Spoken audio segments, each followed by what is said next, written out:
Welcome, residents, to the Dr. DC podcast. My name is producer Richard, and across from me is the doctor himself. Hello. That's right, it's Dr. Uka Buka himself. Jesus. I mean, what the fuck?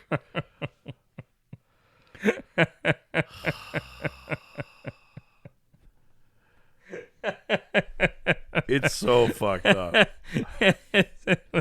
It's so bad. Yeah, I knew it was going to be bad, but I didn't know. Also, listen, I know we're going to get into it, but is it just me, or is his talking dog Harvard? Yeah. Does he say, like, he says, like, Masta Oh, I know. in a way that I makes know. me uncomfortable? I literally wrote that word. That literally what you just said is written down in a note that I wrote. Yeah, I don't love it. No, it makes me uncomfortable. Yeah. There's a lot of that in this whole thing. Yeah. It's not good. I'm upset. Yeah. And I did it. Why couldn't this have been the hemogoblin issue again? Wow. That's how you know it's bad. Yeah. You're asking for the hemogoblin. Ugh, Jesus. Yeah. Look, Hang on. Finish the intro. each week we talk about the weird and wonderful world of DC while fielding questions from listeners like you. Yeah, and your question should be, why would you do this? I mean, by now they know why. How dare you? Who put you up to this? I mean, it was me. I did it all along. Yeah, Jesus. It's prescribed read month. Nice. Covered really well there. As you know, all April, Richard picks books for us to read on here and on the Patreon. That's right. And we read them, we talk about them, we answer some questions. Last week, what was last week? Oh, Jimmy Olsen, Yep. 133 and 134. The first appearance of Darkseid. And that was that was sort of revealed to be the quote theme of the month, was first appearances in weird places. I know I asked you this. I have no idea who of consequence first appears in this issue, because the only character I can spot that appears anywhere outside of this is Super Hip, and he does not first appear here. Yeah. So I'm not sure what you mean by that in this, and I'm looking forward to that reveal. Yeah, there isn't one. Because this week we're reading The Adventures of Bob Hope, number 109. Yep. A comic that is both objectively, clearly racist, while also being about and saying nothing. So, Super Hip technically premieres in issue 95, but I Yeah. don't like that issue. Oh, so you were treating this as Super Hips? Yeah, because I was like 109 is the end of the series, and I was like, Sure. it might be more interesting. Yeah, Super Hip shows up in 95. That's where he premieres. Yeah. But yes, Yeah. that's sort of what I'm treating it as. Yeah, I see. Okay. Yeah. A very loose theme. Look, Yeah. It's almost like having like rules in a system doesn't work. all right. Huh. Interesting. Sometimes it's the system that leads you to the thing that's good. It's Yeah. you need a system Which is to coincidentally never part of the system. you need the system to find the good. I mean, I guess if you can't figure it out on your own. Yeah. Oh. Gotcha. You know, you and me, we're not so different. Yeah, you do good, I do bad. Yeah. We're all getting to the We same both put place. our pants on one leg at a time. That's right. I just make gold records. Jesus. Why did you pick this? Like, just because the cover is already the most racist thing we've covered? It was the worst thing I could find. Yeah. Without, But what did you what I mean is, how did you find this? What did you type into Google or into the DC Wiki to pull up a list of things to peruse where you found this? Like, what did you search? I looked up weird comic series that premiered reoccurring DC characters. Right. And then it said The Adventures of Bob Hope premiered Super hip. Yeah. And You then- asked AI to do this, right? Yeah. Yeah. Well, that's why it's wrong then, I guess. No. It's not wrong. It is. I chose something different. It gave me the correct answer. But Super Hip did not premiere in this issue. no, because I saw which one and I didn't like it. Oh, I see. Yeah. And so I was like, it's the series. It's less about the specific issue. Sure. Right. So, and then I went to the one I liked. Sure. Yeah, yeah. Yeah, Jesus. I mean, this is the last issue of this series, and I don't know if it's because of this issue, but like, Jesus Christ. This is bad. Yeah. This is bad. So again, this is The Adventures of Bob Hope. So a comic starring a real life celebrity. This does not take place, well, we could quibble about it later.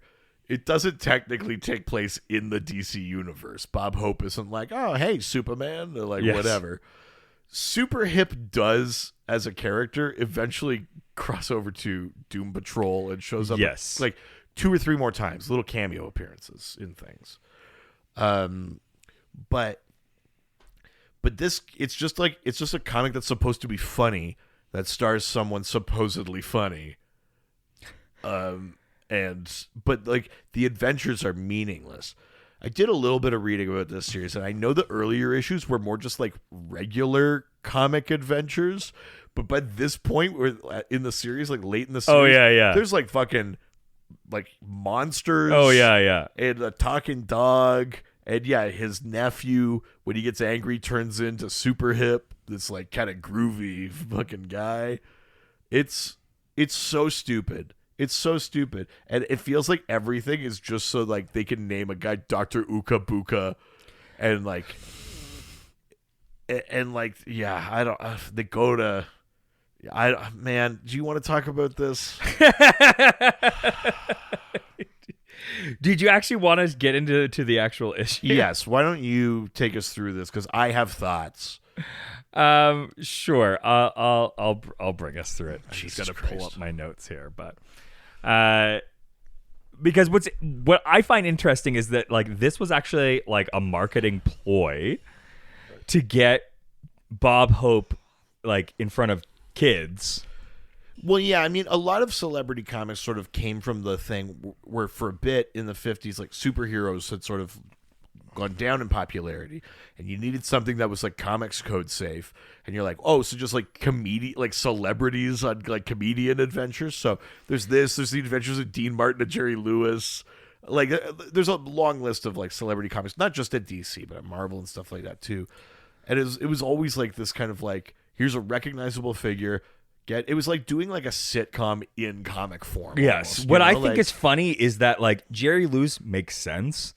Dean mean, Martin more than does Bob. not. more than Bob Hope. Bob Hope makes zero sense. Bob Hope's whole fucking thing is that he makes like pop culture references from like the 30s. No, I mean his thing is the most topical news jokes. Sure, He's like yeah, a monologist. yeah, like yeah, he would do like like the format of late night monologues. yeah, that was his Yes. whole thing.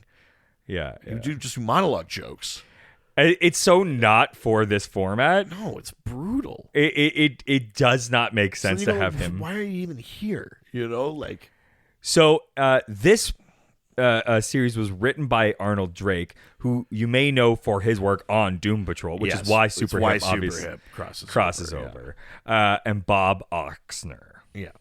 So this series was published this issue was published in February to March of 1968.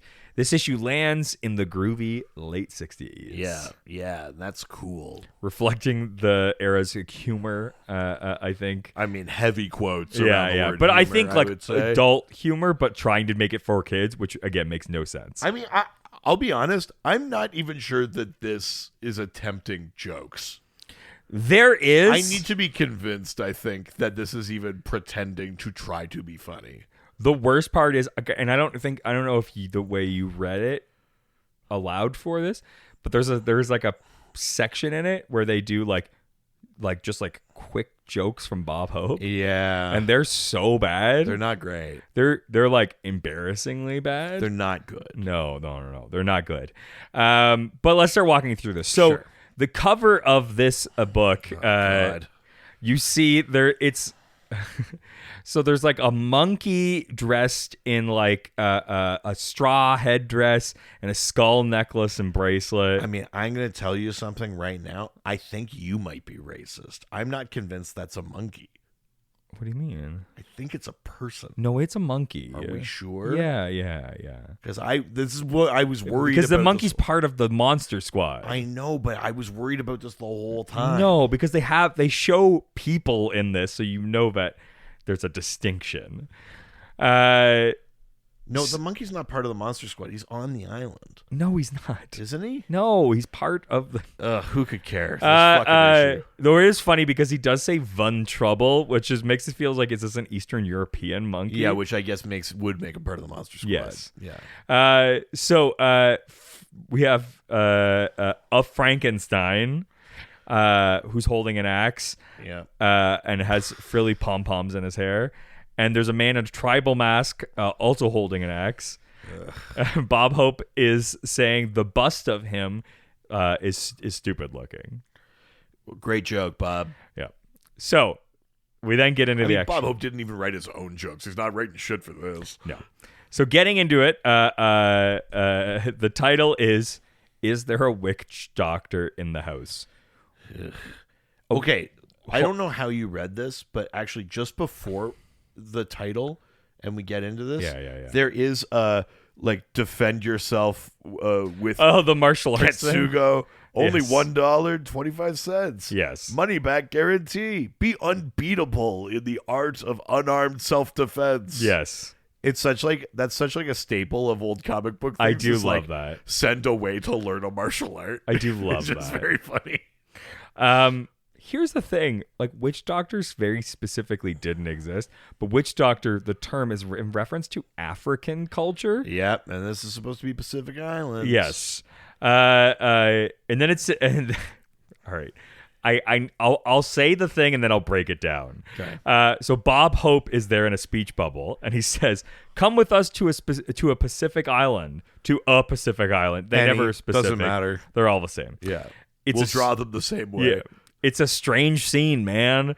Almost as strange as Berkeley, Bridgeport, Boston, Boise, and Brooklyn, when the student body and faculty of beloved Benedict Arnold High in that cauldron, even the native population will be yelling. Which is a fucking nonsense paragraph. But admittedly, definitely something Bob Hope would say. Hey, that's a crazy place. It's like Bridgeport. Yes. Insert canned laughter. Yes. So during the late 60s, Berkeley was known for its counterculture and student activism, particularly against Vietnam War. Bridgeport, Boston, Boise, and Brooklyn represent a cross-section of American urban and semi-urban life, each with their own unique cultural quirks and societal dynamics. So I think what he's saying is that like it's part of like the subcultures, and that's why it's weird. And who do I want? Their finger on the who's got their finger on the pulse of subculture better than fucking Bob Hope? I mean, again, I'm roasting it. Bob Hope has nothing to do with this. No. But also, it's crazy that Arnold Drake wrote this and then made the Doom Patrol. I know. Or he already may have made the Doom Patrol. I'm getting my years mixed up. This is 68. Doom Patrol might be from 65 or something like that. Weird. It's what a step down. I know. So we then get into the story, and he says, Harvard. I love that he's like Harvard, loyal talking dog. Well, you know you have to. You gotta set the scene. I literally wrote, "Don't love the dog saying master like Masta." Yeah. So we start with Bob Hope complaining about his nephew. Yes. Tad. His full name is Tad Wallader. Yeah. Jutafrus, I think yes. is the second, like his family name. Because when he gets mad, he turns into Super Hip. Yes. Who's this kind of like groovy guy with super strength and can fly and shapeshift and shit like that. And Bob Hope is complaining about Super Hip, and Harvard is like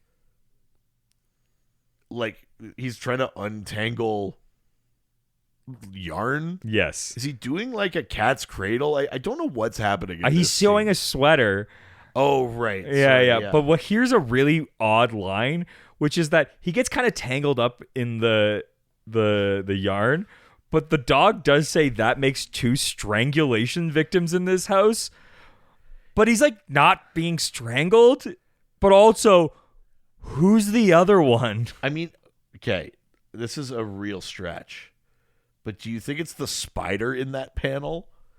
There's a spider hanging that has a line of dialogue, and we never see that spider again. Yeah, I don't know, but it's a weird line. But like, we're supposed to be like laughing our butts off that Bob Hope is tangled up in the spider. It's like, I've caught me some fat flies in the day, but Yes. He then find out that the sweater, he made 4 arms, so it's sticking into his legs and his butt's sticking out.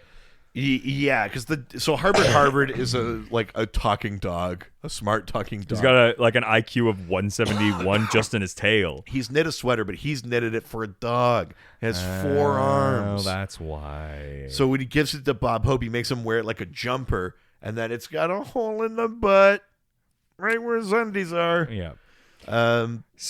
Whatever is fine, but also Bob Hope's complaining about his nephew, and then he says, "I've taken him to Dr. Fruitcake, the psychiatrist, Dr. Drill Skull, the neurosurgeon."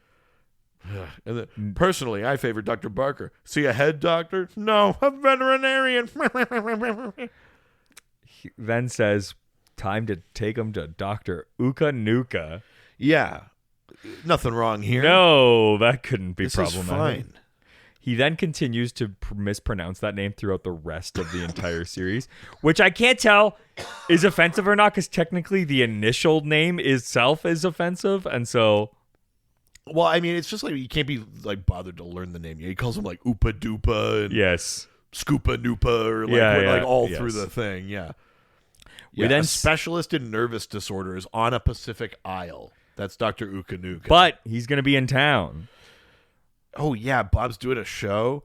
Is that the idea? No. He's in town where Bob is. Yeah. Well, and then he has an office, too. Like, they're like, oh, here's Dr. Ukanuka's office. He's like, he's going to be in town or he works here. Yeah. Does he have an entire office here? Oh, I set up a pop-up, like, nervous disorder office. So weird.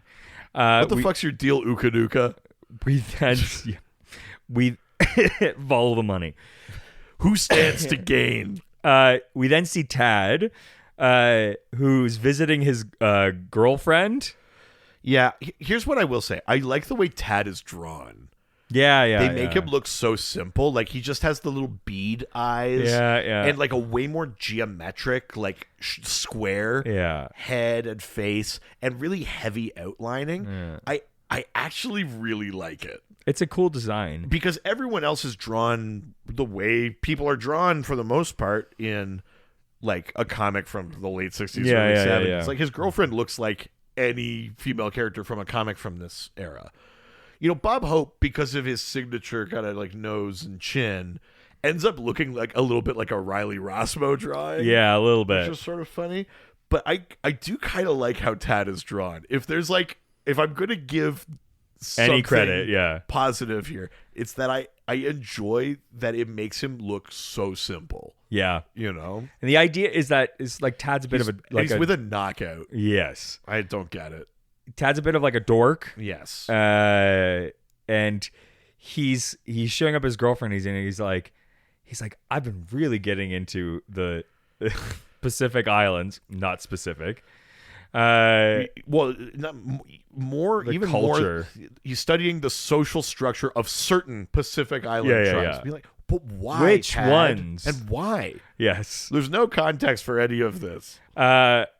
And then he does a very weird thing because his girlfriend's like, "Here, I got you some strawberry shortcake and this like drink," and he tries to drink the strawberry shortcake. Yeah, because Tad is so dumb. But he picks up a strawberry shortcake and goes. But also, they make him like, it's like, is he smart or dumb? Because he's like interested in like the like very like dorky stuff. Yeah. But like I can't tell what how they're trying to portray him. Yeah, it's true. He tries to kiss his girlfriend, And she gets mad that he's not more aggressive about it. He's trying. Well, yeah, puts a straw in the strawberry shortcake too. Yeah. And he's like, "Oh, you got to suck pretty hard here." Easy. That's what Bob says. Easy. Yeah, important. Tad is also just like, "Oh, I get to spend the day with Mr. Hope," and like he doesn't know that like Bob fucking hates him. Yes, but he's also like, "Hey, I really want to go to this Dr. Ukanuka because he's from those islands and I can learn more about them. How can I get Mr. Hope to want to go?" Yeah, so they both. This is the closest we come to like an actual joke or a gag in this whole issue, which is they both want to get each other to Dr. Ukanuka's office without the other one getting wise. So Bob is like, "Oh, there's a theater or like a concert venue or something down there. I'll take him to see that music I hate, but he would like." And Tad is like, "Oh, there's like a museum down there. I'll tell him that there's like that we'll go there. We'll just end up." So they're both trying to get to Dr. Ukanuka's. And again, this is the closest we have to a gag, which is that they're both like lying about where they're going, but they're both going to the same place anyway, but for different reasons. And only the dog knows. And so the dog decides he's just going to run to the Dr. Ukanuka so that they don't have to play this game. Yeah, because even the dog is like, how many more pages? Yeah. And so he does that, and they run, they get there. I can't describe how bad this next imagery is. What? When they get into his office. Oh, the nurse that looks like the fucking like Burgermeister from Santa Claus is Coming to Town. Yes. So they get into this office, and the nurse is like, "Get the fucking dog out of here." Yeah. And then they notice that there's smoke coming out of the doctor's office, and this is what I'm talking about. Oh, I see. Yeah. They're like, "Oh, the room's on fire," and they go in. And Dr. Ukanuka is. Listen, he's a respectable doctor with an office in town and a cauldron of boiling something. With wood fire underneath it. Yeah. It's... I'm going to say something that sounds insane. I can't tell which kind of racist they're being here. Because the joke of Dr. Ukanuka, like, make no mistake, it is racist. I'm just not sure which kind. The joke is Dr. Ukanuka from the Pacific Islands, and he's got a cauldron. You're like, oh, he's a witch doctor. But he's also got like medical stuff on. He's like, oh, the formula's about done. Oh, this is a well-researched chemical I'm making. He's like, the joke is, oh, wouldn't it be crazy if he was a real doctor? Also, that is not the last time we'll get that joke. Well, no, it's not at all. But I'm just confused about which part is more racist. I think they want to do both. You know what I mean? They're having a hard time choosing their taste of racism. The only joke here is racism. Yes. You know? Well, what kind of doctor is that? Bob Hope immediately makes a comment about cannibalism. It's not the last one that he makes. Yeah, also like for the not a Pacific Pacific Island thing. He's like, Pacific Islands, I meant they eat human flesh. So the doctor then makes some comments about Bob Hope's face randomly being important to the face of his island. Yeah, because like the idea, I guess, is that somewhere out there's like Easter Island heads with huge chins and like and ski noses. And so he's like, oh, I should bring you there. But also we find out that the cauldron... Because there's a moment where you're like, you're the racist one. That's his mother's chicken noodle soup. Yeah. And so then the guys drink from it and immediately get like, they shoot through the ceiling, fall down, and then get knocked out. And you're like, oh, no, it's still bad. Because then he says that, no, it's his tribal formula. Yeah, I mean... Also, the outfit Ukanuka has on with his belly hanging out. Like, there's no...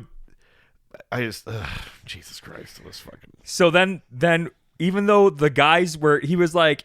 he's like, I'd love to help you guys out, but I gotta go back to my island. Bob and Tad were so willing to go with him.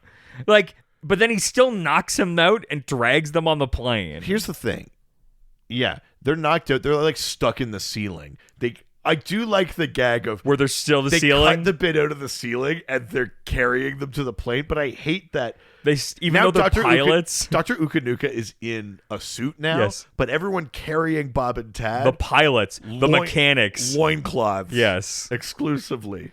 it's bad. It's not good. So the kidnapped men then wake up, and who are already willing to go, but are now wake up and they decide they're going to escape the plane and parachute out. Yeah, Tad right away is like, "Oh, hey, I jimmied the door. Like, let's do this." And he opens the door. They both fall out, and I don't think Bob Hope has a chute. No, he has one, but it doesn't work. Oh, okay. So then he grabs onto Tad, and they land on an idol that looks like Bob Hope fucked an octopus and a condor. It's Hente Bob Hope. Yeah. Yeah. Yeah. there's Bob that- Hente. Yeah. Puh. Yeah, Bob Hope Tay. Yeah. Yeah. Then back in the States, we meet the villain, Badger Gold Liver, Sure. boy billionaire. Sure. Who finds out in the newspaper, somehow already they found out in the newspaper, that the men were kidnapped and he apparently hates Tad. Tad Yeah. got attention and he's on the newspaper. Why does Tad always get the attention? I don't know if Gold Liver was in a earlier issue. He might have been, but I assume. who knows? But he decides that no, he hates Tad for getting attention, so he decides he's going to rescue Tad to Yeah. get the attention for himself. Yeah, which is, and I think they make this joke later. It's like a Dr. Livingston, I Yes. presume, situation. But also this guy Gold Liver also makes a. I bet if I don't get there soon, they will have been eaten. It's like we're just like Us making that broad statement. so much cannibalism talk. Yes. So we then see Tad's girlfriend and her friend have been tailing Badger because they knew about Badger and that he would go after them. Yeah. But then we see that not only are they looking at Badger, at Badger, but then we see Professor Wolfman and Coach Franklin Stein Yes. So have been tailing the girls. it's important to note that at this point in the Bob Hope series, there is there's faculty at this Benedict Arnold High. yes. And they're all universal monsters. Yes. But they probably can't say that. There's Well, I mean, all of these things are public domain. They could have just called them that. But yeah, Dr. Franklin Stein. you know, and then there's, I can't remember the Dr. Van Pyre. Yeah, Dr. Van Pyre. So now, if you're following the story, Yeah. Dr. Ukanuka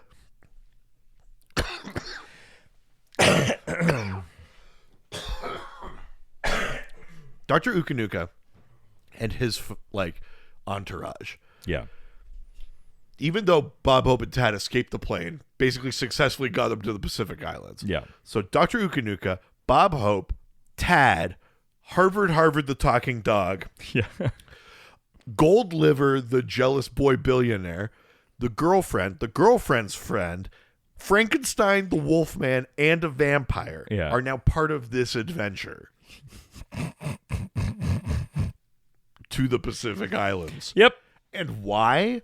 Because Bob Hope's mad at Tad for being super hip. I And guess. Tad is like, I've been studying sociology. Yeah. Obviously, this is the last issue. I mean, They all sneak onto Badger's plane. I mean, just what the fuck, you know? We then go back to the men, and Bob Hope suddenly reveals that the idol must be his great uncle Noble Hope, who was lost in the Pacific Islands 60 years ago. I mean, this is another super racist thing, which is we can't just chalk this up to coincidence. But must have been another white guy came here and they worshipped him as a god. I mean, you know them. We get it. Jesus, fuck. And then Tad once again is what if they boil us? We keep we'll never let this cannibalism joke go. No, we suddenly see a person-sized mask with a man behind it who rushes them. I love that he yells Ungala. Yes. We then see 4 men in tuxedos and top hats singing jazz. Oh man. Okay. Firstly, This is not even like I'm not even sure that this counts as a racist depiction of Pacific Islanders. No. They're just like, it's almost worse because they're like just generally racist. Yes. Like from skin tone to features to things like that. It's like, I don't know where on earth these people are from, but I know you're drawing them meanly. Yes. That's the like, I don't know how to describe it better than that. yeah. And it's so, and again, I didn't like when they were in the loincloths on the airstrip. I also don't like them in monocles and bowler hats and things like that. Because does this ever feel like a ooh mammy kind of like show? Oh, You know, the like- whole thing for the rest of this is like, oh, these guys, it couldn't be these guys. They're civilized. They were colonized, so it's fine. Oh, you remember colonization? The good thing? Yeah, remember how great it is to the point where they're so like prissy and British. Yeah, but they still say things like Zungi Balungi and all that rot. So we got to make sure they say some sort of like random racist gibberish, but then when we put like a Britishism at the end of it. We then realize that the only even I slightly fucking hate this. the only slightly funny part is that we find out that 20 years ago, 2 white scientists came to this island. They saw the Bob Hope thing and then went crazy and became like the stereotypical like crazy islanders. It's almost heading in the right direction. It's almost there. I wouldn't say that. No, I like in the vaguest sense. But again, In the idea that it's like, no, the Islanders are actually not who you think they are.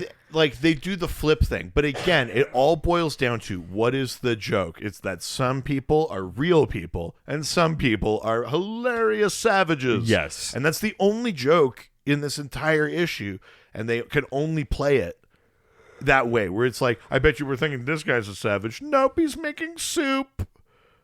Thank goodness for colonial. Like, Yes. it's So the island natives then continue to describe these scientists, not realizing that Tad and Bob had actually, and their dog, have been captured. and they ambush them with fucking coconuts or whatever the fuck. Yes. Bob and Tad then wake up in the thing that they've been joking about, a pot of water to be boiled alive and eaten. Can I just say, for the record, Yeah.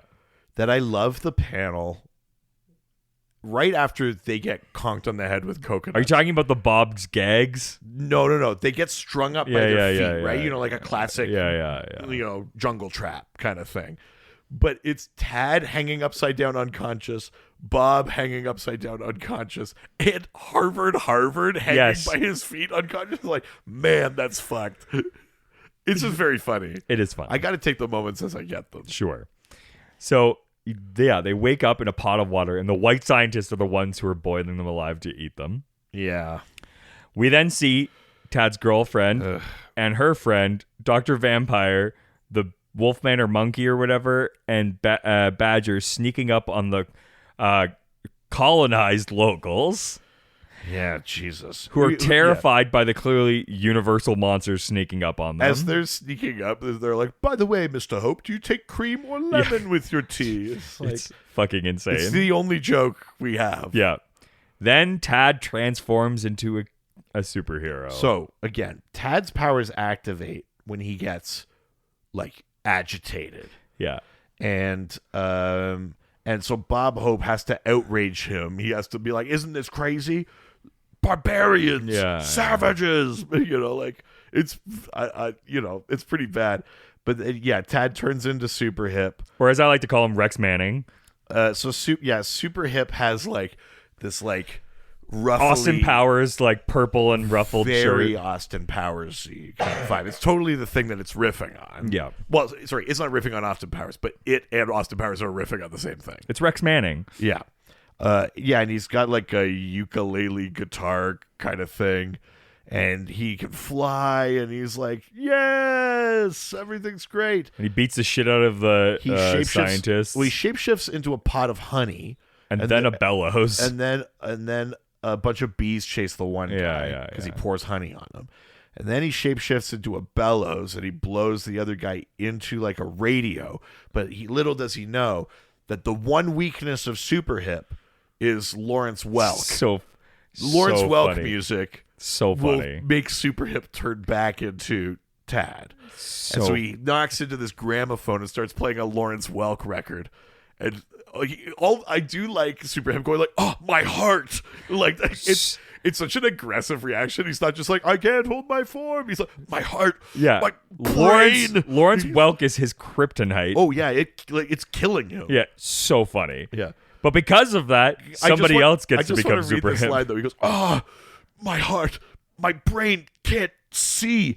Everything's growing very black and square." So funny. That is maybe legitimately the first laugh I gave. It's a good in one. the entire issue. I was like, it's lame as shit, but that's like, I don't know. It's pretty funny. It's funny. It's yeah, like- yeah. It's I legitimately laughed at that. Then somehow his powers get transferred to one of the scientists. Yeah. Oh yeah. This is a real like the mask scenario. Yeah. But one of the scientists is really lame, so then he starts playing the guitar, but the only thing he knows is Lawrence Welk.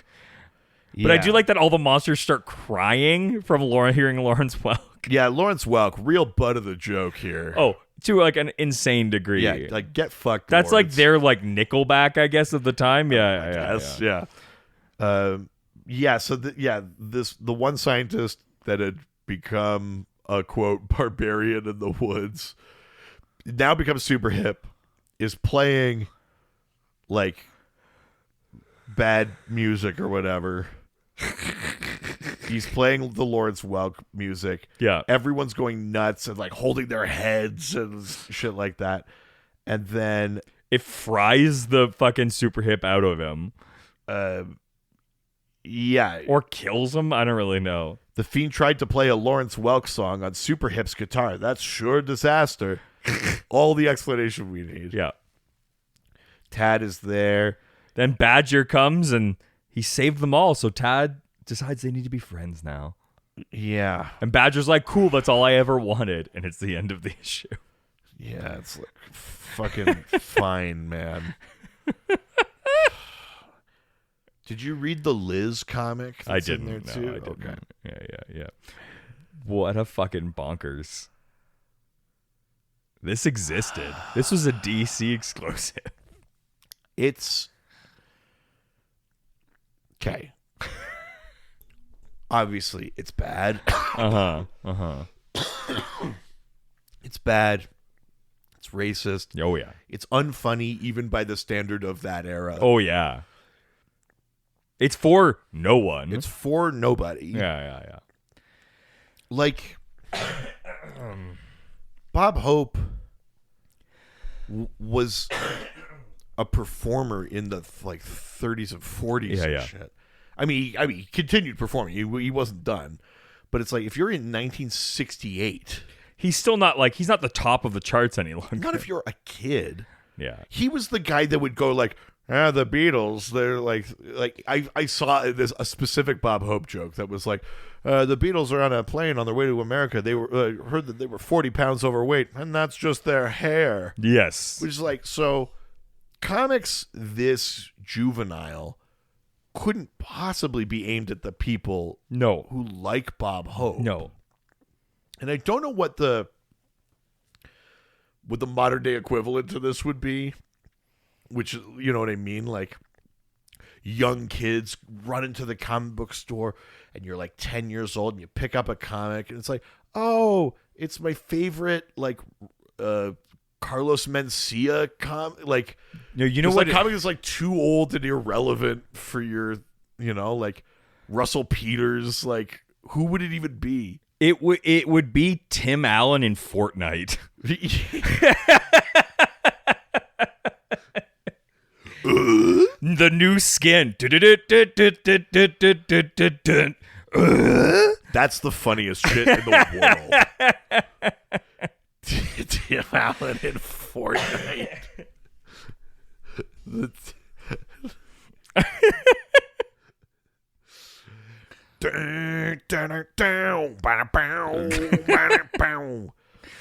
Yeah. Yeah, Jesus Christ. Yeah. It's the new skin.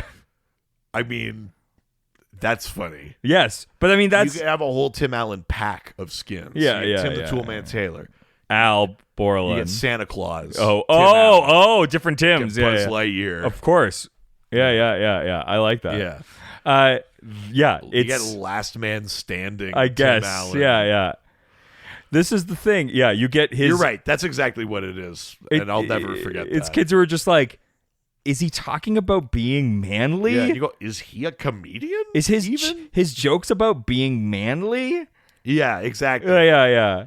Yeah, But my wife doesn't understand. yeah. It's Just shoot the noobs, you fucking. I mean, this comic is for no one. You're right. The thing is, it's also like, I would say, generally speaking, not drawn that well. No.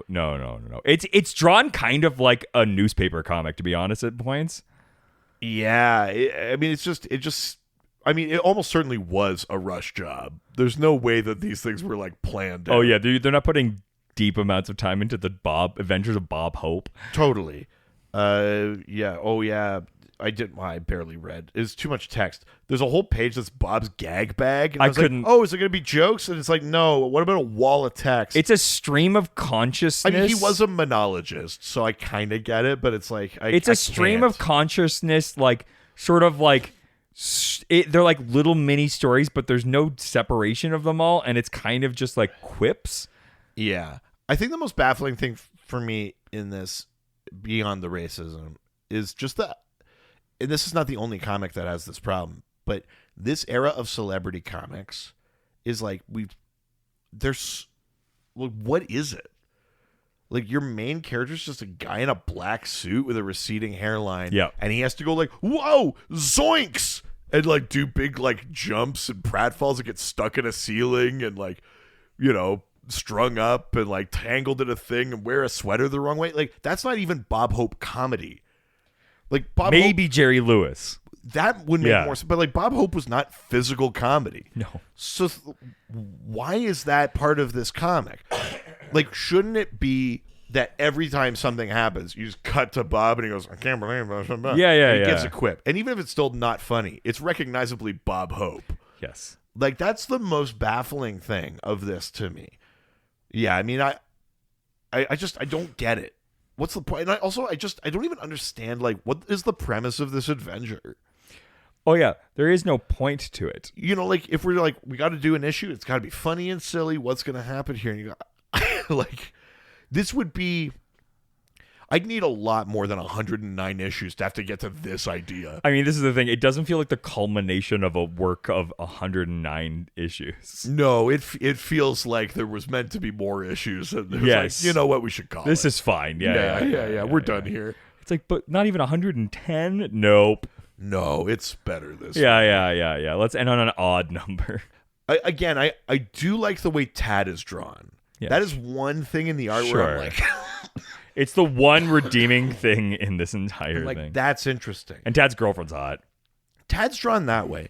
Bob Hope is drawn as a slightly like caricature Sure. Yeah. version of Bob Hope, which is totally fine. But then every other character is drawn like characters generally would be drawn in regular comics. So there's actually 3 art styles going on simultaneously in terms of like the drawing of figures in this book. And I don't like it. It's bad. The only thing I could think of is the shape of Bob Hope's face makes me think of Riley Rossmo's art. But yeah, this is awful. I hate that you made me do this. Yeah. Good. Are there parts that you like wanted to call attention? Like what else do you have in your notes? Anything that you were like, No, that was it. this is bad. Yeah, no, this is worse than I was expecting. it Here's to my be. question. Yeah. Do you regret this? I regret nothing. Do you though? I have no regrets. Don't you though? No. Because it's funny how bad it was. I mean, I guess this to me is shades of year 2 of this prescribed reading thing, which is like, this is bad, but I can't even have fun with it like for tomorrow. Sure. Yeah. I'm just mad. It's like, what a waste of ink.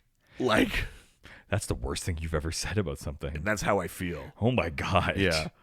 Jesus. Yeah, truly deranged. I mean, I'd give this 1 cape. I give this -1K. The only reason I'm giving it 1 cape is I do like how Tad is drawn. Yeah. And the Lawrence Welk thing is legitimately funny to me. It is pretty funny. Especially how seriously Super Hip, like Super Hip is dying. He's like having They play it so Super Hip's seriously. like having a stroke. Like it's kind of, that is legitimately funny to me. But everything else in this is like, just jettison it. It's awful. They do play it very serious. How could a thing that has a talking smart dog and like a guy that thinks he knows wise but doesn't, and a dumb sidekick not be like a fun Wallace and Gromit adventure? Why are we stuck here with this? Yes. We're just trapped here in this issue with these people. Next week we'll make up for it. And again, why isn't it Bob Hope-esque at all? I know. There's not even a moment of this that feels like a thing Bob Hope would say. You know what I mean? Like, it should be so much like, it should have the rhythm of monologue jokes. Someone says something, goes, well, I bet they didn't pay the... You know, like, I'm bewildered by this. This is awful. I'm so mad.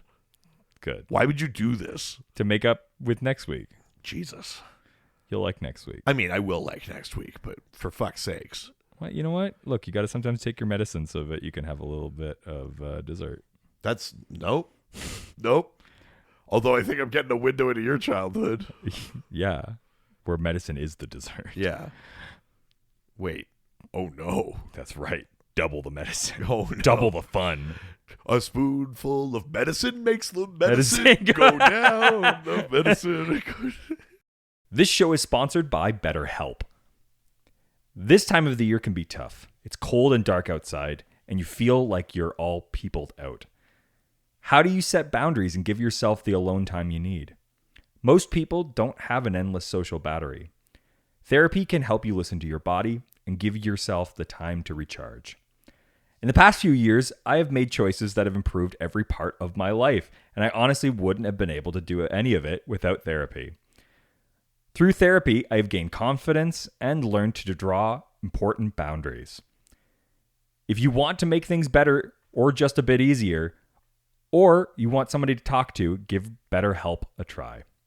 It's entirely online, so it's easier to fit into any schedule.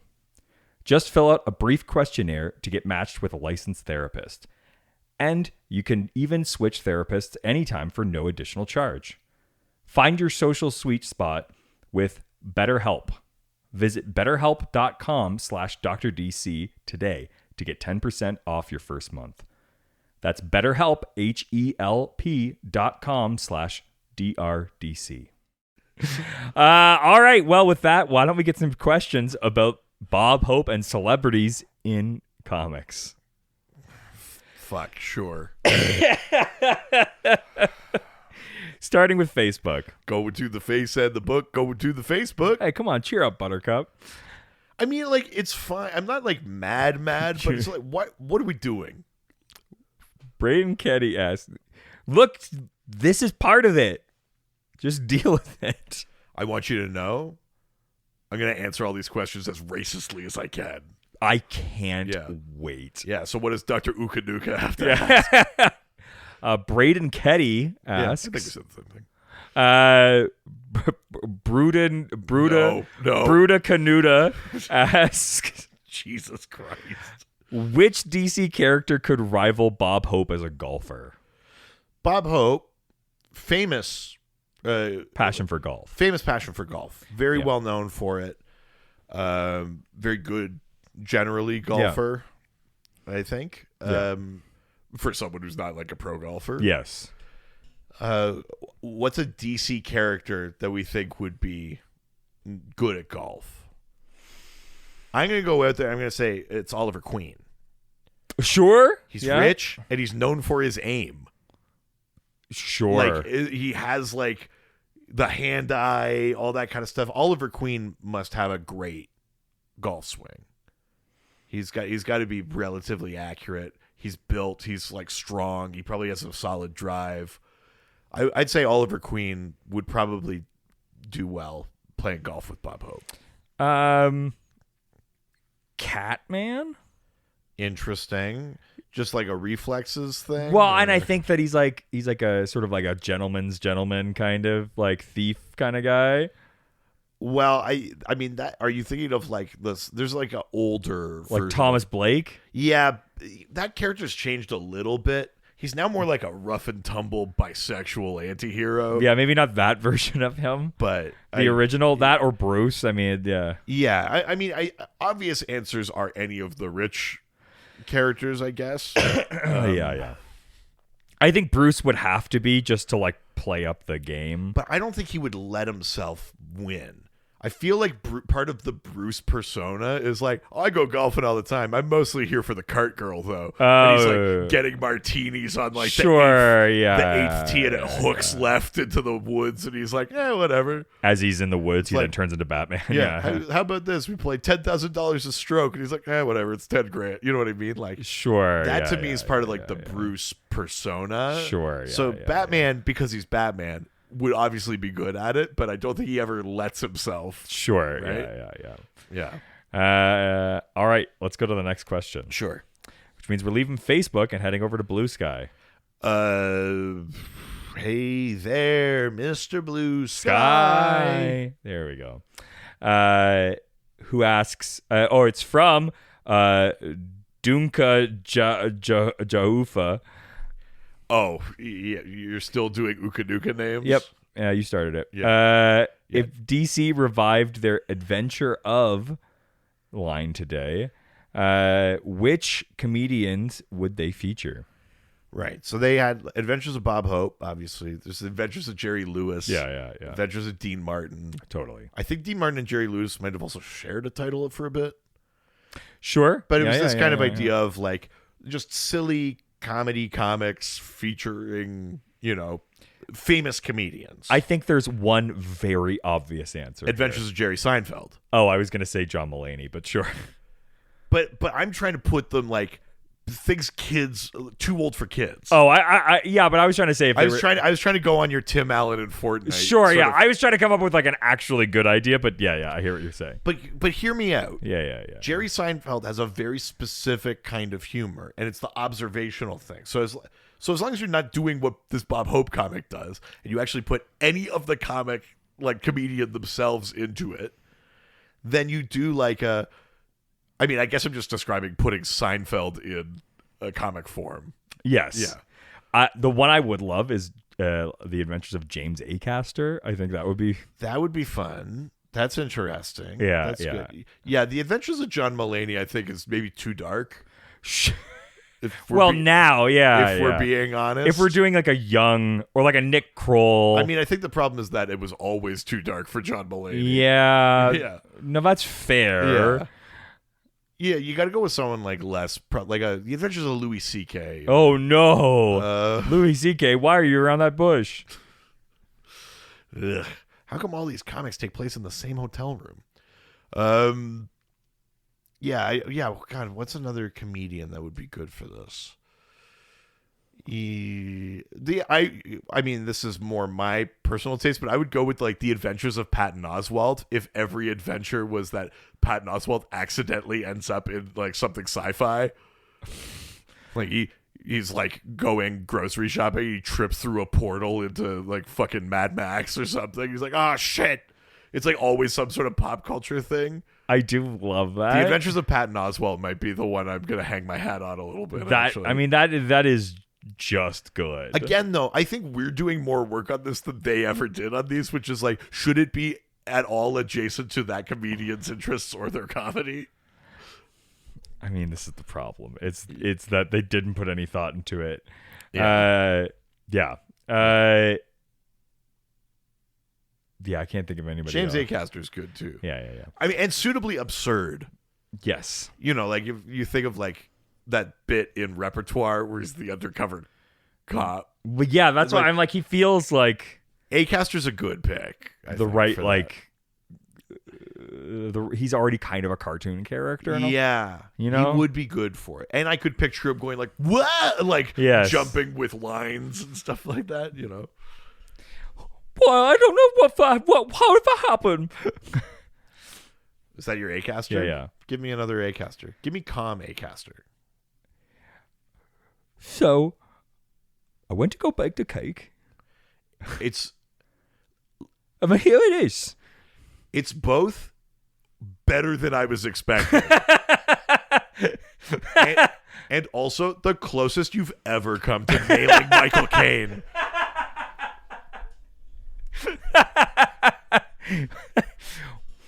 Okay. You really, you two birds, one stone. Weird. With that impression, yeah, It's really my Statham. yeah. That's your Multiple characters in one. statement. Hell yeah, yeah. All right, let's go to the next. Okay. Leaving Blue Sky and heading to Threads. Threads. I hate it so much. It makes my skin crawl. All right. From Crypto, she takes the kids, or Koopa Shoopa Tuka Kuka, Oh man. who, Woof. who asks, what is the appeal of this character? Not knowing anything about him, he looks to just be a Joe Schmo. Okay. This is the thing I think you and I have been struggling with since we announced this. So we put this out. Yeah. We started getting questions. And you and I were both like, "Oh yeah, Bob Hope. I remember of him." We don't like. We Neither of us are like super well versed in Bob Hope, but we're like, we know who Bob Hope is. Yeah. And we started getting questions, and this is not me trying to like No. take aim at crypto Kukanuka. Yeah, but like Koopa Shoopa Duka Duka Kuka. you were so close to like a Durka Durka. Let's not. Yep. This is not me taking aim at crypto here, but we got like multiple questions where the subtext was, who the fuck is Bob Hope? Yeah. And in some cases, the text was, who is Bob Hope? Yes. And we chatted about this, and I was like, now I got to explain real life Bob Hope. So I'm going to do my best. We've talked a little bit about him. He's a stand-up comedian from the 30s and 40s. And possibly 50s. And continued. He was like through the 50s, Because like 60s, if you watch 70s. Mad Men, they like listen to his records. Oh, he doesn't stop. Yeah, but what yeah, I'm yeah, saying yeah, is yeah, he yeah. was old in the 60s. Yeah. And then kept going. Yes. You know, like they do his 90th birthday thing is as Clinton is elected president. Wow. They do a 90th anniversary birthday Wow. tribute for him, and Clinton is like, as I get ready to go into the White House, I just want you to know we love your comedy, Bob. Wow. Because Bob Hope sort of famously was friendly with every president. Wow. He I don't know how or why, yeah, but he was yeah. like friends with Eisenhower. He was Wow. friends with JFK, friends Crazy. with LBJ, like all of them. Wow. To the point where all of the living presidents send him a message for this birthday thing. Wow. Gerald Ford is there. Fucking Nixon is like, remember that I'm not a crook, but Yeah. also Happy birthday. happy birthday. That was Churchill. Anyway, so like Bob Hope is this weird figure who at a certain point became more famous just as being famous than for being like telling monologue jokes, which was his style. He was still doing stand up. He would show up on Carson. He would like do stuff all the time. He was also very famous for basically doing like all the USO shows. Yeah. He would constantly do USO shows. But he was an actor and a comedian and stuff like that from way earlier. I'll be honest, I've never liked Bob Hope. Yes. I've never found him that funny. No. However, I will say this. I watched a bunch of Bob Hope before this episode. Okay. And How? Why? just on YouTube. I was like, maybe I should Maybe it'll click. get myself in that headspace. Sure.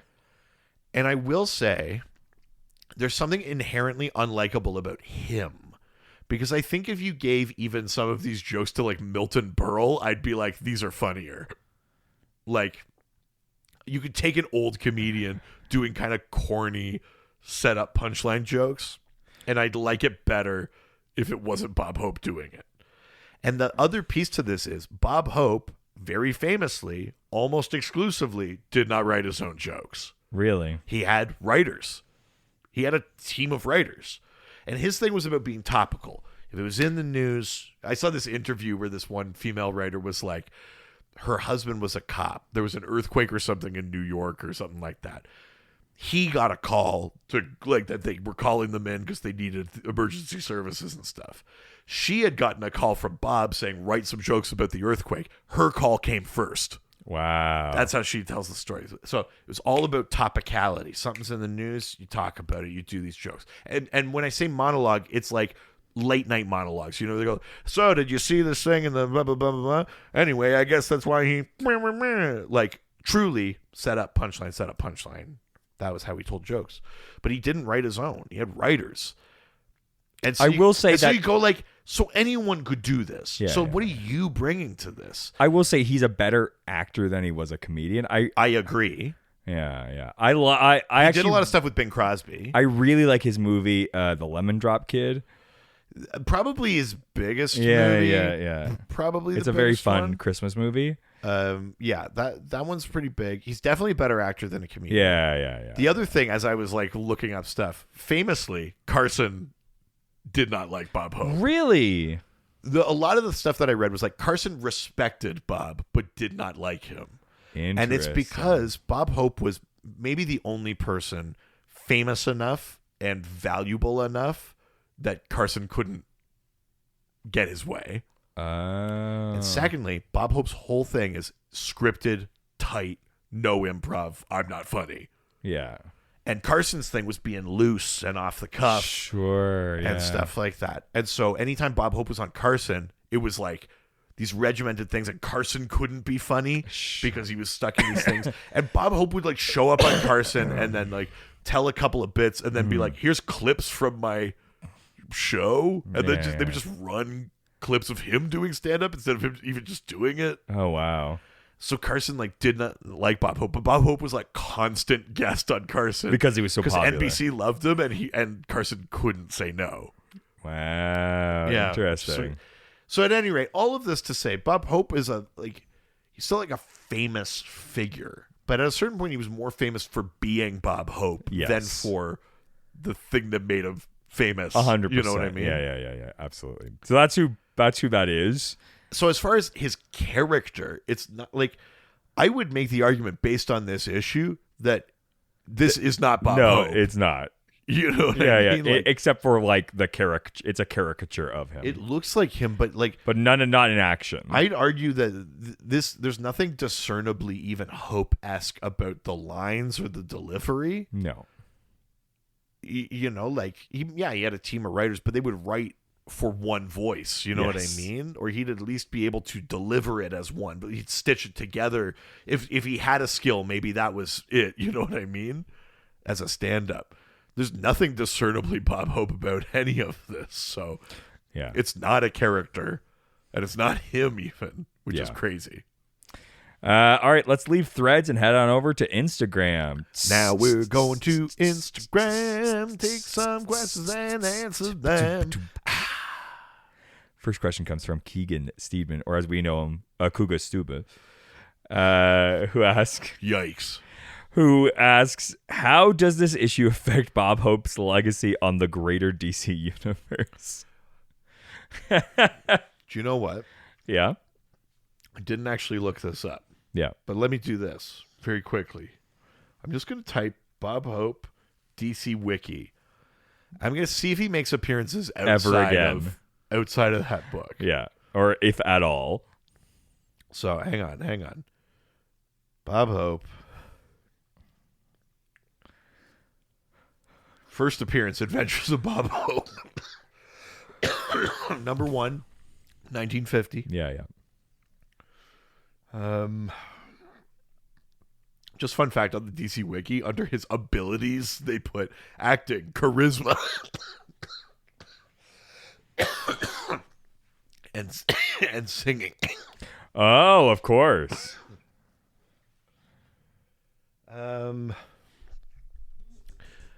Let's see. No, it doesn't look like he showed up in anything else. Because they licensed his likeness. Yeah. So he couldn't, they didn't make him show up in anything else. Like, I don't think they could. But pre-Crisis, The Adventures of Bob Hope takes place on Earth 12. Not the current Earth 12. That's a different world. But the pre-Crisis Earth 12 is the home of The Adventures of Bob Hope and Super Hip. If you're interested. Amazing. So technically his legacy is that he is within the DC multiverse. Yes. So somewhere out there is an Earth the word 12. Yeah. And Bob Hope is technically in the DC multiverse. Yes. How does this issue affect his legacy? It's like, I got to imagine there's a content advisory before you go to that Earth. Yeah. These comics were a product of their time. Yeah, no, like exactly. the thing Disney Plus puts up, like Exactly. that's sort of what it feels like. So next question. Oh, fuck off. From Tuda Buddha, who asks, Jesus. when will producer Richard confront his deep-held racist views? I mean, you picked the book, And the what's- evidence is mounting. And what's the deal with airplane food? Obviously. Yeah, why are you a racist? Why would you pick this book? I'm not a racist. Wait. I'm not sure where this could I'm go. race-ish. I'm not racist. I'm racially prejudiced. Yeah, there's a difference. Yeah. It's just one. Yeah. It's up to you to figure out which one. The clues have always been there. I thought you were going to do a thing where it's like, it's only if it comes from the racism region of France. Otherwise, it's sparkling bigotry or something like that. And what's the deal with airplane food? I don't know. It's fucking hard. It's a plane. There's weight restrictions. What do you expect it to be good on a plane? I mean, depends what airline you fly. I mean, fucking Air Nippon. Fucking I bet. the fucking Japanese food is dope. But frankly, even our airline. Oh, Air North. I mean, compared to most commercial flights. Oh yeah, in on a North 2-hour America, flight, do you expect to get a full fucking sandwich and a warm cookie? Yeah, I didn't think so, bitch. I've been on a 2-hour flight where I've gotten a meal, a deli plate, and a cookie Yeah. for free. Yeah. Crazy talk. And like a good meal. Yeah. Not like when we were on WestJet, they were like, "Do you want to spend $4.99 for a cup of Mr. Noodles?" Like, Fucking yeah, Jesus I would Christ. love I'd love boiling water on this turbulent flight. Yeah. That would be great. What could go wrong? I'm sure this is good. All right, let's move on. To a question from Reddit. Oh, where everyone's nice and no one's Thank ever you. been. Jesus, Sorry, I yeah. was looking up more about Harvard. Okay. It's funny because the DC Wiki says Harvard's last appearance is in Adventures of Bob Hope 108. Oh my God, is this a ghost? Oh my god. Not the real Harvard? From Nuba89, who asks, Okay. were all celebrity comics comedians, or did they ever lean towards more serious stories? So in that era, the idea was mostly comedians. Sure. But there's a lot of celebrity comics like from other things at other times that are not. Like for the most part, when we're talking about this kind of thing where it's like a licensed title, and especially in the 50s, the idea was, your stars of comedy, basically. Yeah. Because it's supposed to be something fun and light. It's a comic book, and it's the 50s. They weren't like, we're looking for drama. Yeah. They weren't doing that then, really. I mean, there were war comics and stuff, but they didn't want you didn't want Jerry Lewis on the front lines. Although I bet that's an issue. I mean, it must be. Yeah, but it's not serious. Jerry Lewis in the Korean War. Yeah. But when you get later, there are other comics, very famously in DC, there's the Superman versus Muhammad Ali, single issue, where Superman and Muhammad Ali have a boxing match. Very famous issue of DC Comics, and so that's an athlete one. You'll also see sometimes there's little cameos of celebrities in a panel inside a comic. That happens a lot too. There was, and I think we have a question about it, so I won't say too much about it, but there was briefly, I think the second volume of House of Mystery, which was an anthology kind of horror, spooky comic, was called Elvira's House of Mystery, and Elvira was a character in it. So, like, they would do, these things exist, celebrity things and stuff like that. And if we go one step further to, like, when DC does, like, those corporate things or whatever, like, I don't know if this counts as celebrity, but, like, they do the KFC crossovers where it's, like, the Colonel Corps, and it's all like the Colonel Sanders of the multiverse joined together with Green Lantern to find the 11 herbs and spices. Sure, whatever the shit, like there's always that kind of stuff too, or like you've seen there's like the NFL crossover ones, or like you get stuff like that, but those are more in the modern day. If we're talking about this era and specifically like an ongoing comic, The Adventures of the idea was it's a comedian, someone that could be reasonably on funny adventures and stuff like that. That was the idea. Yeah. They weren't doing like, name a non-comedian celebrity from the 50s. Go. They weren't doing.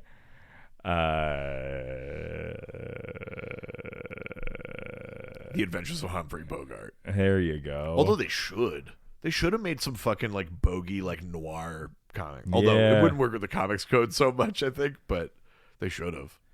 They didn't do any of that.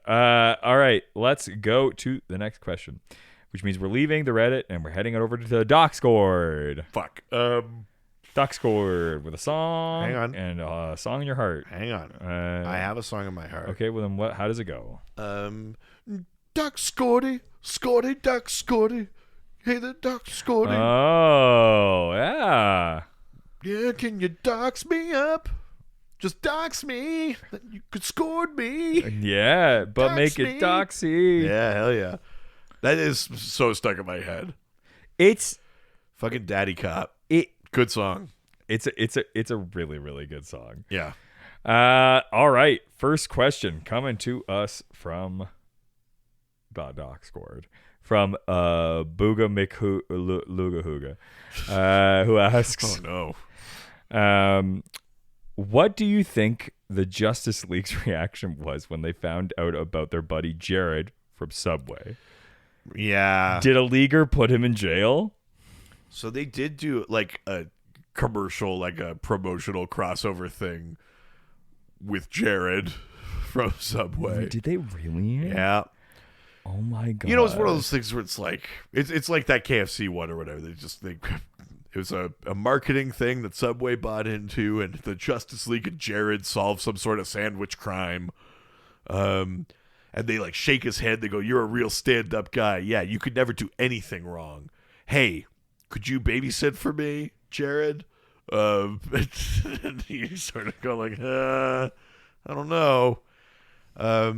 Yeah, I guess on the Earth where that takes place, which I'm assuming is not the main DC continuity, I would like to imagine that he's apprehended and whatever, and then it's one of those things where it's like he's in prison, and then all the electricity goes out, and then Batman's in the cell with him, beats the shit out of him. That's fucking crazy. Yeah. That's what I imagine. That's what I would like. Yeah. You know? Like a more brutal version Maybe don't send in Robin. Of the interrogation scene from The Dark Knight. Sure. Yeah. Except it's Jared. Yeah. Yeah. Except, yeah, it's just Jared. And he's just crying, and Batman keeps beating him up. Yeah, it's written by Frank Miller. I mean, it's the one time I'd like to deploy Frank Miller, I think. Yeah. You could deliver some Frank Miller justice to Jared from Subway. I think that's fine. All right, next question from Lilith, who asks, "Oh, really? Not Luga Thuga? No, that's fucked up, man. Shit. You edit all the other ones out. You just keep that in. Fuck. Shit. Yeah, I'm gonna edit all the other ones. Or anything ever. Yeah. For the first, I've done my time. Easy, Jared.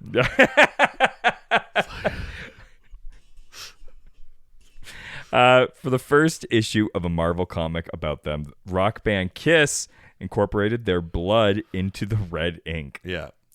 If DC brought back the adventures of Bob Hope, what kind of similar gimmick would you want to see used? Yeah, I mean, first of all, can we just talk about how funny it is, like the things that were like heavy metal? Yeah. Like fucking even Ozzy Osbourne was more metal in his aesthetic than his music. Yeah. Like if you listen to Black Sabbath, like it's all radio playable, you know what I mean? Like it's just funny how the bar shifts over time. Yeah. So the idea that Kiss were like, just because they had like armor on, they'd stick their tongue out. But like, what was their music like? You keep on shouting, you keep on shouting. It's like the most like peppy fucking. Yeah. But it's like Mamma Mia. Like Kiss and ABBA are like 3 degrees apart. And it's just that like Kiss had electric guitars, but it's like almost the same music. Like it's really funny to me. The person like, we'll put our blood in the ink. It's like Kiss. Yeah. It's weirder that they did it with Magic Johnson's comic. Oh, Jesus Christ. What the fuck? We're not doing the fucking Hemo Goblin. Jesus. Good Lord. Yeah. I mean, well, like we said, Bob Hope, famous lover of golf. So I wonder if there's a way to incorporate some, like, you know, I don't know. We ground up a golf ball and that's in the white ink or something. Yeah. Bob Hope is just so, like, fucking... He's so goddamn boring.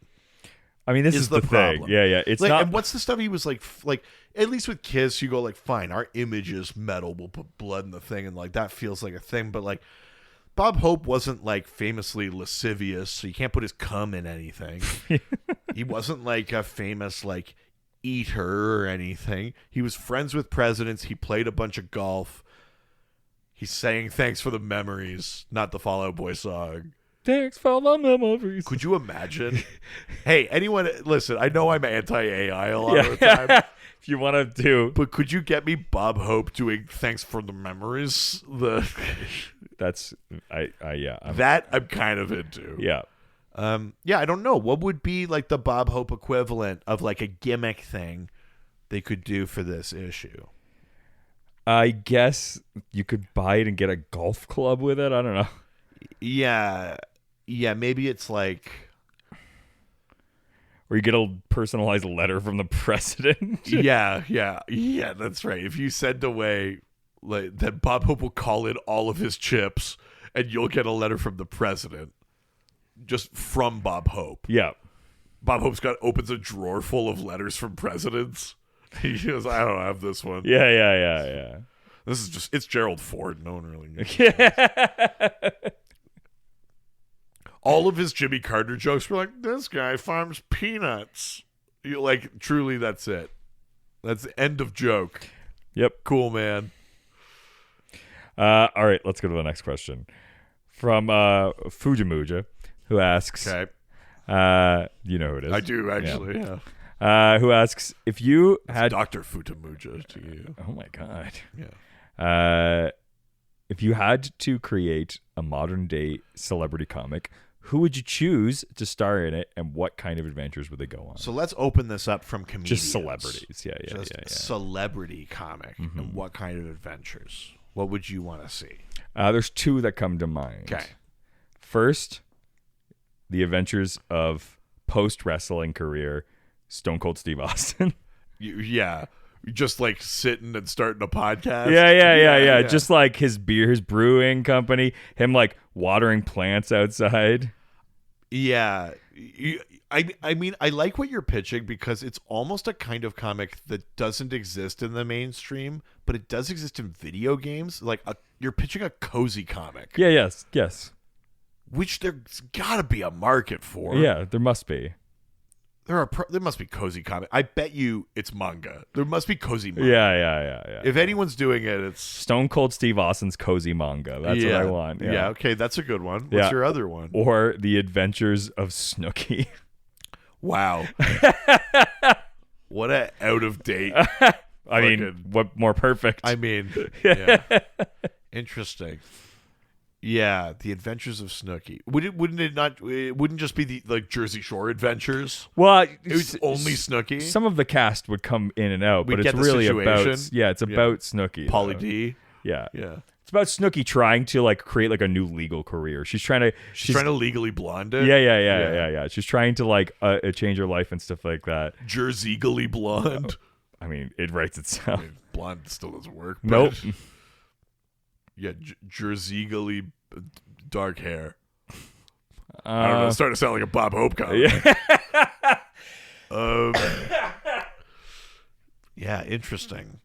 What about you? Random celebrity comics. I mean, this is sort of this is me just copying a better version of the idea, but like in a world where he wasn't on It's Always Sunny, some sort of Gremlin Adventures of Danny DeVito would be very funny. You could do some like French art house Timothy Chalamet book. Some like Tintin, like fucking. I think it would be like those like Belgian like noir. It would be like Sherman. It would Sure, be like yeah, like Sherman or something like that. Yeah, with you Timothy know, Chalamet. okay, I know who would be good. Michael Cera. Oh, a Michael Cera comic would be fun. I think it would be so weird. Yeah. And Yeah. I like that. I think there's. Okay, I'm gonna throw a very. Okay. This is a very dumb idea out there. Wow. First time. Just hear me out. Impractical Jokers comics. All right. So every adventure is you just have to walk through a gag that didn't happen because it's just in a comic. So you're watching fictional characters get embarrassed by things that aren't real. It feels like a just for laughs thing. Yeah. I hate that. I think it works. Yeah? Yeah. That's the thing you like? Or the comic is about when they're not impractically joking. It's about like it's like dead serious. Not allowed. Sal is just like, why would you fuck my wife? Oh my They're God. just like, it's Oh all. my it's God. like it's just so dramatic. Jesus And Christ. at the end of each issue, they're like, fine, fuck it, we'll film an episode. And then you don't see the fun stuff. And then you come in, they're like, the next issue, they're like, and cut. And be like, you son of a bitch, I'll never forgive you. It's just behind the scenes of Try Guys. Like, Oh, I guess I'm just pitching. You're right. yeah. I guess I'm just pitching Try Guys. Yeah. Comic. Yeah. If you do a Try Guys comic though, they're in the panels, and then just in the gutter between panels, you just see like Ned peeking, like, "Can I come?" Yeah. He's just sort of in the back, like, "Could I? Does Ariel forgive me?" Yeah. You know what you do? You do like a Last Action Hero style fantasy Brennan Lee Mulligan story. I love that. Yeah. I have one last Okay. pitch, and it would have to be like a manga. Okay. You go for like the original Iron Chef, Morimoto, Oh. in like action chef adventures. Oh yeah. You- Where it's like action like scenarios, but he has to use chef skills. which must be like a third of I mean, manga. yeah, But yeah. He's using chef skills as action skills. I feel like I like see a panel where like the knife's like in front of his eyes. And Oh, it's got to be all the like Yeah. tropey stuff, but like Iron Chef Morimoto, Yeah. like Quest of Vengeance. I mean, That's yes. yes. Someone stole his secret ingredient and he's got to get it back. Yeah. I want him as like a sort of Hattori Hanzo kind of figure. Yeah. People keep asking if I'm gonna cook. Yeah. I'm thinking I'm Iron Back. Chef. Fuck.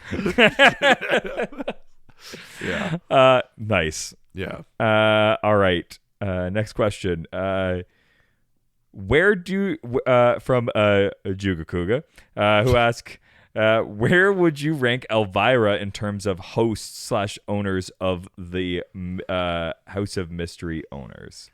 So here's the thing. DC had books out called House of Secrets and House of Mystery. They were anthology comics of various suspense, horror kind of stories.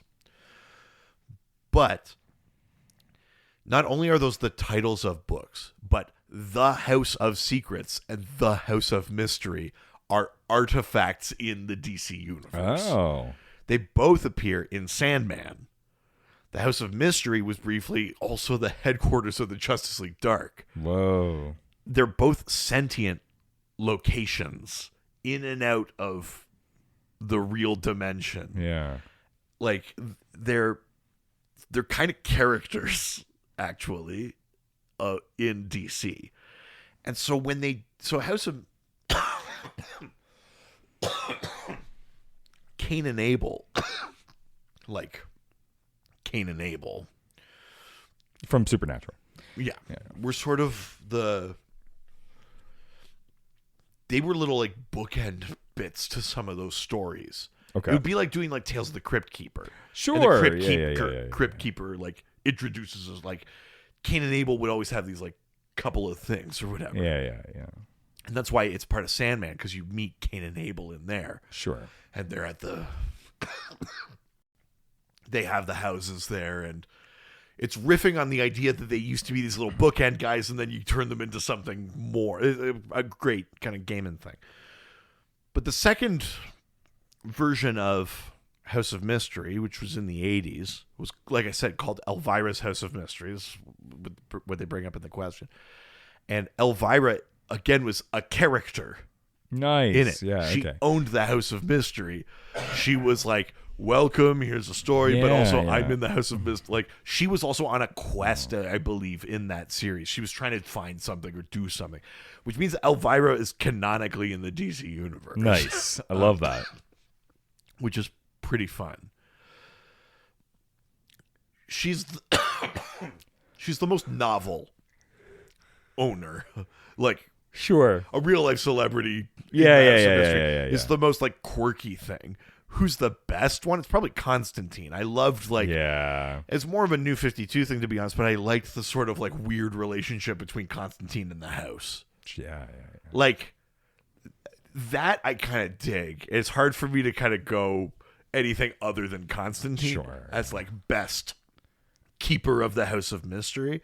But in that sort of but that book never did the thing where Constantine would like look out of a panel and go like, and here's a tale of like. At that point, it was like, you're just reading Justice League Dark, and the House of Mystery is a character in it. Yeah.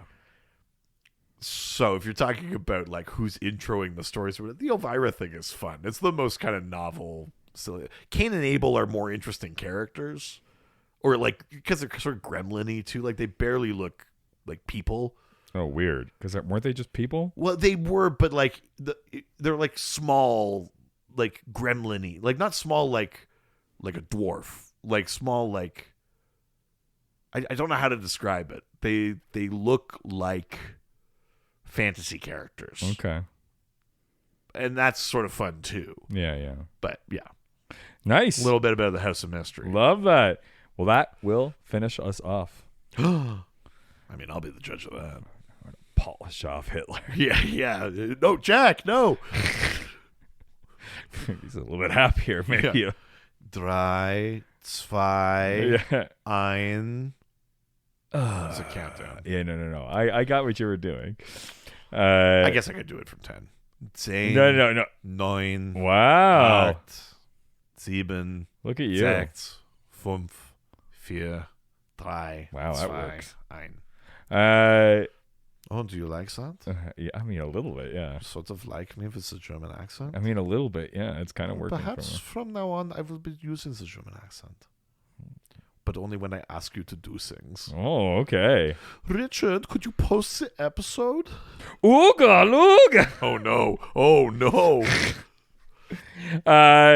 So we would love to hear from you residents, and you can send in questions for next week's episode. That's right. Next week, we're reading something I'm actually excited to read.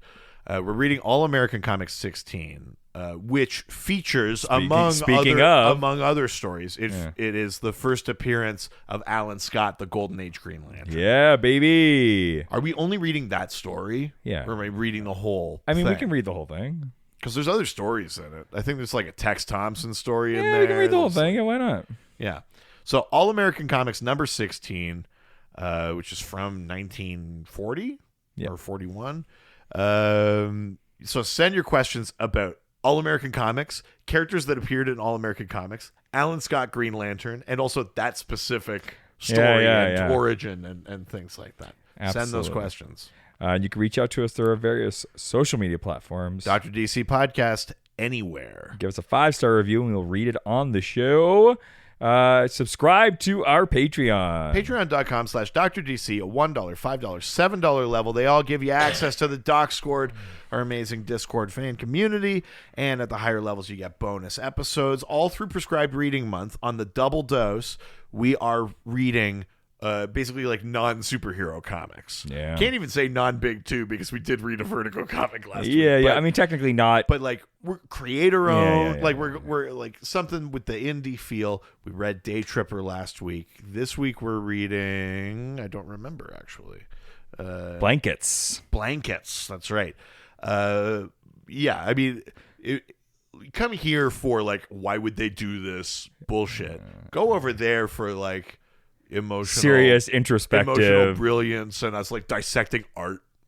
Look, if you want to hear our thoughts on art, look, we're layered. We've got inside me are 2 demons. One hurts you, one hurts me. One is named Dr. Ukanuga. Yeah.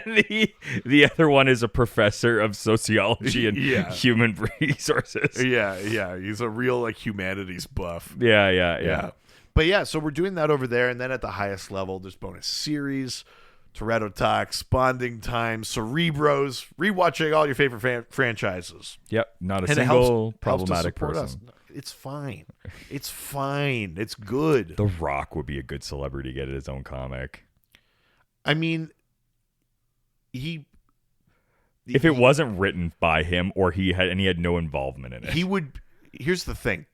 15 years ago, yes. The Rock doing it now, it's like you might as well just read the fucking KFC comic.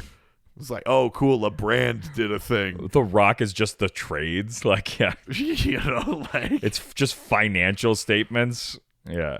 It would be like The Rock would be like, he'd like wake up in the morning, he'd like the eyebrow would raise and he'd be like, we need to make more value for shareholders. And then he'd like spring into action and be like, I don't know, razor blades for your cat. Is that a business I could just leap into? Sure. I got beauty products. I own the UFL. Sure, yeah. You know, like Arnold Schwarzenegger. I mean, a Schwarzenegger comic would be great. Yeah. But what would it be? It would have to be a bit of everything, right? I think every Schwarzenegger comic, instead of flash facts, there'd be like a cigar corner. It'd be like, the thing that people don't know about cigars, the thing you have to... Sure, yeah. It'd be like some wisdom about like, you oppose It's the humidor shop. Yeah. You oppose it if you smoke your cigar like this. I mean, it would just be fun because it would be like a war comic that's also like family friendly, but then also he like loses his daughter and has to get it back. I mean, truly, Arnold can do almost anything. Yeah. A truly versatile actor, considering his like obvious setbacks. Yes. Yeah. All right. By that I mean he's Austrian. All right. Easy. You know who else was Austrian? Just saying. Follow the money. Insane conspiracy theory. We've got another podcast. Ghostfacers, a supernatural rewatch. We're going through every single episode of the CW Supernatural. We talk real world monster lore, behind the scenes stuff about the show. We're partway into season 9 of 15 right now. But yeah, head on over, check that out. That is it for this week. Adios. Ciao, ciao. And I remembered which episode. Follow the cheese. Oh no. Superheroes, they always fight for what is right. Live with danger and adventure. They are